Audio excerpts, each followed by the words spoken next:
स्वामी प्रसाद मौर्य के द्वारा रामचरितमानस को लेकर टिप्पणी की, उस पर साधु संतों में दिखी खासा नाराजगी।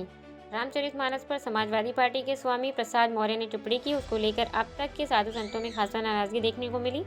वहीं शिवालय परिवार के महंत गणेश राय ने बताया कि स्वामी प्रसाद मौर्य बुद्धिहीन हो चुके हैं, उनको रामचरितमानस का पाठ पढ़ना चाहिए, जिससे उन्हें रामचरित में लिखी बातों का ज्ञान हो सके, और जिस तरह से ग्रंथों पर टिप्पणी कर रहे हैं वह पूरी तरह से निंदनीय है। वहीं महंत गणेश राय ने कहा कि प्रभु श्री राम सभी के आराध्य हैं, चाहे वह सबरी हो, निषाद हो, समाज को सभी के प्रभु श्री राम थे। जब 14 साल का वनवास किए तो निषाद समाज के नावों पर ही बैठकर उस पार किया था। तो जिस तरह से रामचरितमानस पर सवाल उठा रहे हैं वह पूरी तरह से गलत है, और हम सभी साधु संत इसका विरोध करते हैं, और कहा कि जो सनातन का आधा करेगा उसका संत समाज खुलकर विरोध करेगा। वहीं रामचरितमानस में लिखी हुई चौपाई को बताते हुए कहा कि स्वामी प्रसाद मौर्य जो बयानबाजी कर रहे हैं वह पूरी तरह से गलत है। उनको एक बार चरितमानस जैसे ग्रंथ का अध्ययन करना चाहिए, और ग्रंथों पर टिप्पणी जो कर रहे हैं उससे साधु संतों में माफ़ी नाराजगी देखने को मिल रही है। वहीं समाजवादी पार्टी द्वारा पूर्व मुख्यमंत्री अखिलेश यादव ने राष्ट्रीय सचिव घोषित करने की बात को लेकर गणेश राय ने कहा कि वह उनका व्यक्तिगत मामला है, साधु संतों को राजनीति से कोई सरोकार नहीं है, लेकिन ग्रंथों पर टिप्पणी करना बंद कर दें और अपनी बुद्धि का सही तरीके से प्रयोग करें। स्वामी प्रसाद मौर्य जी कोई विद्वान नहीं है, वो एक बुद्धिहीन व्यक्ति हैं जिनको रामचरितमानस जी के बारे में कोई जानकारी ही नहीं है। रामचरितमानस कोई एक पुस्तक नहीं है, वो सनातन का एक धर्म ग्रंथ है, हिंदुओं की भावना है। श्री राम जी का उसमें जो है पूरा व्यवहार, पूरा कार्य, पूरे उनका चरित्र समाया हुआ है। और जो वो कह रहे हैं तो राम जी सिर्फ क्षत्रियों के नहीं थे, राम जी सिर्फ ब्राह्मणों के नहीं थे, राम जी सबके थे। शबरी के भी राम थे, निषाद राज्य के भी राम थे। राम जी ने जब 14 साल का वनवास किया, उन्होंने किसके किसके साथ समय बिताया, क्या स्वामी प्रसाद जी को उनकी जानकारी है?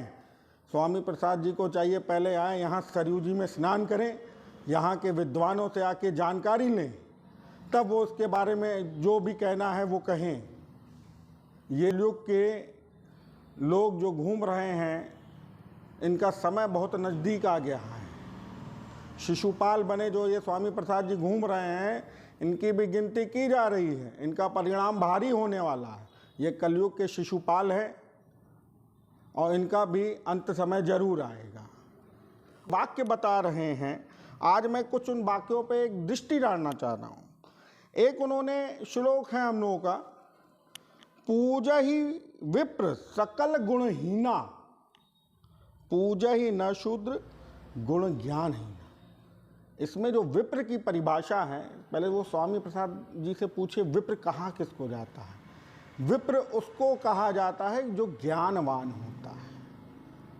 अगर ज्ञानवान शूद्र भी है तो वो पूजनीय है, और अगर ब्राह्मण ज्ञानहीन है, सिर्फ ढोंग कर रहा है, तो वो पूजनीय नहीं है।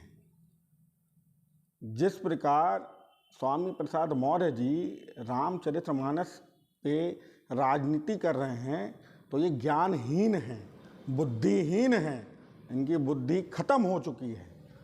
तो पहले ये अपने घर में एक बार रामचरितमानस को ढंग से पढ़ें, वो भी विद्वानों के द्वारा, तब इस पे कोई बयान दें। राजनीति से हमारा कोई वास्ता नहीं है, वो क्या करना चाह रहे हैं, क्यों उनको पद दिया गया, उससे मैं ज़्यादा टिप्पणी नहीं करूँगा।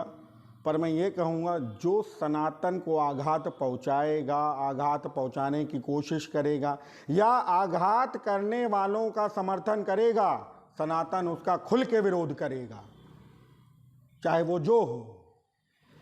इसमें कोई पार्टी और किसी का बारे में मैं आपसे वार्ता कर रहा था।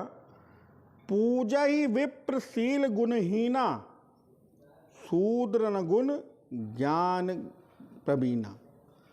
शील और गुण से हीन ब्राह्मण, शील और हीन से जो गुण जिसमें नहीं है वो ब्राह्मण पूजनीय नहीं है। और इसमें जो विप्र का अर्थ है वो ज्ञानता से है। विप्र का अर्थ है ज्ञानवान। विप्र का अर्थ यहाँ पे किसी जनजाति से नहीं है, विप्र का अर्थ यहाँ पे ज्ञान से है। अगर कोई ज्ञानवान है, अगर वो शूद्र भी है, तो भी वो पूजनीय है। और अगर ब्राह्मण हैं, वो ज्ञानवान नहीं हैं, फिर भी वो पूजनीय नहीं है।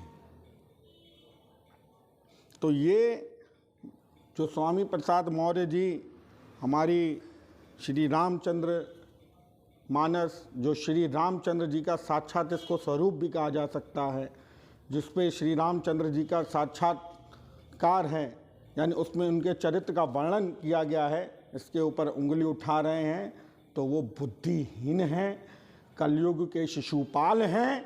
और उन कलयुग के शिशुपाल से आप अपने चैनल के माध्यम से मैं ये संदेश देना चाहता हूँ कि उन शिशुपाल से कह दीजिए, उनके वाक्यों की गिनती हो रही है, उनके अपशब्दों की गिनती जारी है, उसका परिणाम बहुत भारी है। मैं महंत गणेश रायदास, ओम शिवालय परिवार, समस्त सिंधी समाज।